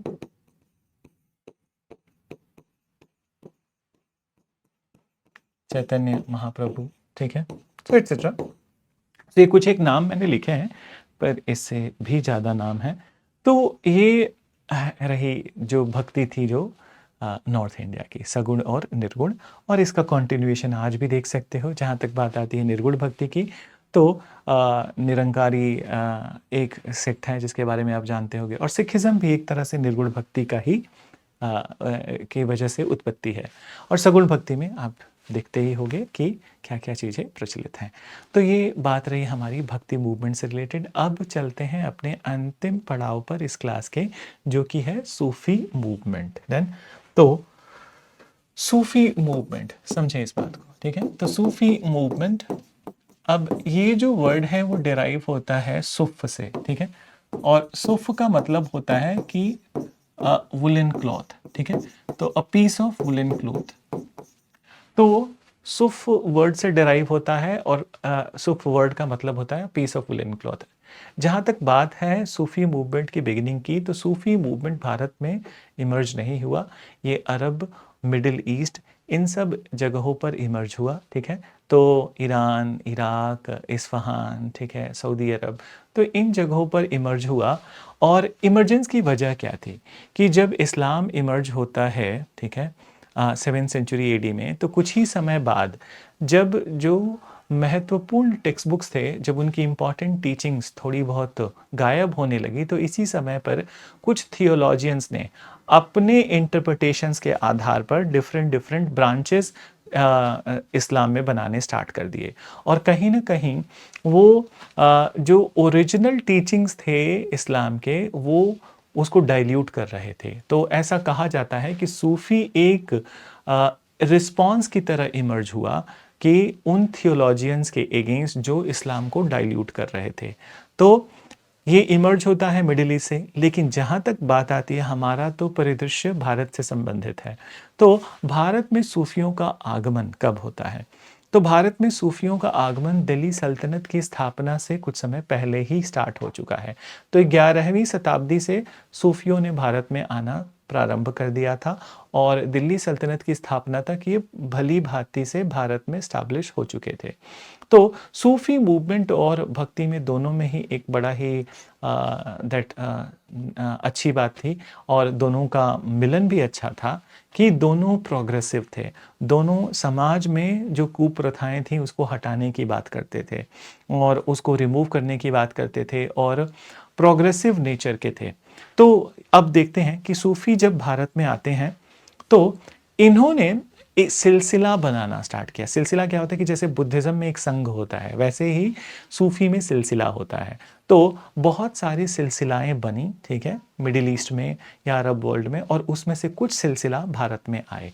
तो जब हम बात करते हैं कि कौन से सिलसिला भारत में महत्वपूर्ण थे, तो उसमें सबसे महत्वपूर्ण है चिश्तिया सिलसिला। चिश्तिया सिलसिला। अब इस चिश्तिया सिलसिला के जो संस्थापक थे भारत में, वो थे दैट की जिनके नाम पे अजमेर का दरगाह शरीफ है, ठीक है। तो जिन्हें हम गरीब नवाज भी कहते हैं, ठीक है, और ओरिजिनल नाम है गरीब नवाज का शेख मोइनुद्दीन चिश्ती। शेख मोइनुद्दीन चिश्ती। तो ऐसा कहा जाता है कि शेख मोइनुद्दीन चिश्ती जब पृथ्वीराज चौहान शासक थे अजमेर के, उसी समय पर ये भारत में आते हैं और अजमेर में इन्होंने अपना गढ़ बनाया और अजमेर से ही ये ऑपरेट करते थे। तो इनके बारे में कहा जाता है कि ये गरीब नवाज थे। इनको गरीबों के प्रति बड़ी श्रद्धा और बड़ी ही दया थी और इन्होंने एक व्यवस्था स्टार्ट की जिसके तहत कि लोग दान तो मांगने जाते थे, पर वो लाकर उससे एक कम्युनिटी फूड सर्विस स्टार्ट की जिससे गरीब लोगों का पालन पोषण हो पाए। तो शेख सलीमुद्दीन चिश्ती थे, शेख मोइनुद्दीन चिश्ती थे। फिर इसके बाद दिन जो कुछ प्रमुख लोग थे इससे संबंधित, जैसे कि इस सिलसिला से संबंधित बाबा फरीद। तो बाबा फरीद का ओरिजिनल नाम था फरीदुद्दीन गंजे सकर। तो ऐसा कहा जाता है कि बाबा फरीद पंजाब के एरिया में ऑपरेट करते थे और इनकी टीचिंग्स को सिखिज्म में भी इंक्लूड किया गया है। गुरु ग्रंथ साहिब, आदि गुरु ग्रंथ में कुछ टीचिंग्स बाबा फरीद की भी हैं। फिर उसके अलावा इस सिलसिला से संबंधित जो अगले महत्वपूर्ण व्यक्ति हैं, ठीक है, शेख निज़ामुद्दीन औलिया। देन तो शेख निज़ामुद्दीन औलिया दिल्ली में थे और आप अगर कभी दिल्ली गए हो, आए हो, ठीक है, तो निज़ामुद्दीन औलिया की दरगाह के बारे में सुना होगा, बड़ा ही फेमस दरगाह है। तो निज़ामुद्दीन औलिया के बारे में भी कुछ इम्पॉर्टेंट बातें हैं, जैसे कि निज़ामुद्दीन औलिया गियासुद्दीन तुगलक के समय पर थे और ऐसा कहा जाता है कि गियासुद्दीन तुगलक ने इन्हें धमकी दी थी कि ये दैट निज़ामुद्दीन का इलाका जिसका ओरिजिनल नाम था ग्यासपुर, तो ग्यासपुर को खाली करने की धमकी दी थी। लेकिन उसी समय पर निज़ामुद्दीन औलिया ने एक भविष्यवाणी की थी कि तुम बंगाल जा तो रहे हो पर दिल्ली नहीं पहुंचोगे। और एग्जैक्टली वैसा ही हुआ कि वो बंगाल से जब लौटते हैं गियासुद्दीन तुगलक, तो दिल्ली पहुंचने से पहले ही उनकी मृत्यु हो जाती है। अब एक और बात कही जाती है निज़ामुद्दीन औलिया के बारे में कि इन्होंने दैट दिल्ली सल्तनत के 7 शासकों का रूल देखा लेकिन कभी किसी को कोई ऑफिशियल विजिट नहीं दिया, ठीक है। इनफैक्ट ये भी कहा जाता है कि जब अलाउद्दीन खिलजी थे, ठीक है, तो अलाउद्दीन खिलजी खुद ही निज़ामुद्दीन औलिया से मिलना चाहते थे, बट अलाउद्दीन खिलजी को इन्होंने कभी इजाज़त नहीं दी और कभी मिले भी नहीं। और अलाउद्दीन खिलजी के कोर्ट में एक बहुत बड़े कवि थे अमीर खुसरो, सबको पता होगा, ठीक है, बहुत he was called as parrot of India. तो अमीर खुसरो शेख निज़ामुद्दीन औलिया के सबसे प्रिय शिष्य थे। ऐसा कहा जाता है कि जिस दिन निज़ामुद्दीन औलिया की मृत्यु हुई उसी दिन आमिर खुसरो की भी मृत्यु हो गई और दोनों का दरगाह अगल बगल है। तो ये बात रही हमारे that important cents from the Chishtiya सिलसिला। इसके अलावा एक और सेंट थे जिनका नाम था नसीरुद्दीन चिराग। और नसीरुद्दीन चिराग इतने दयालु थे, इतने अच्छे थे कि उनको कहा जाता था कि वो दिल्ली का लैंप है, ठीक है। He was given the title lamp of Delhi, Nasiruddin Chirag, Chirag e Delhi. Then तो चिराग ए दिल्ली एक जगह भी है दिल्ली में और ये उन्हीं के नाम पर रखा हुआ है। अब ये एक प्रमुख सिलसिला था। इसके अलावा एक और सिलसिला जो भारत में आता है उस समय पर, ठीक है, जो कि चिश्तिया के टाइम पे ही था। इस सिलसिला का नाम था सुहरावादी सिलसिला। देन तो सुहरावादी जो सिलसिला था, ये जब इल्तुतमिश थे तो उस समय पर सुहरावादी का काफी वर्चस्व था, ठीक है। बट इस सिलसिला में एक दिक्कत थी कि इन्होंने जैसा कि ये जैसे चिश्तिया में लोग राजा के गलत बातों की आलोचना भी करते थे, बट सुहरावादी के जो संत थे उन्होंने राजाओं की आलोचना नहीं की। इनफैक्ट इन्होंने ऑफिशियल पोजीशन ग्रहण करना स्टार्ट कर दिया। तो सुहरावादी सिलसिला के जो संस्थापक भारत में थे उनका नाम था शेख बहाउद्दीन ज़कारिया। शेख बहाउद्दीन ज़कारिया। तो शेख बहाउद्दीन ज़कारिया ने ना सिर्फ एक ऑफिशियल पोजीशन ग्रहण कर ली दिल्ली सल्तनत में, उसके अलावा ये बहुत बार जो भी कार्य हैं इल्तुतमिश के उसको स्वीकृति भी देते थे, अच्छी या बुरी। तो आगे आने वाले समयों पर सुहरावादी सिलसिला इतना पॉपुलर नहीं रहा, पर स्लेव डायनेस्टी के टाइम तक ये पॉपुलर था। तो this is what is about the historical aspects related to the bhakti and Sufism in India. And तो इस टॉपिक के साथ, इस बातचीत के साथ आज की ये क्लास यहीं समाप्त करते हैं और अब मिलते हैं लास्ट के 2 टॉपिक्स, ठीक है, जिसमें कि जो सबसे महत्वपूर्ण है वो परफॉर्मिंग आर्ट वाला पार्ट है और कुछ इंस्टीट्यूशन कल्चरल इंस्टीट्यूशन वाले हैं, तो वो भी हम उसको अच्छे से करेंगे और मिलते हैं अगली क्लास में। तब तक all the best to all of you and very thank you.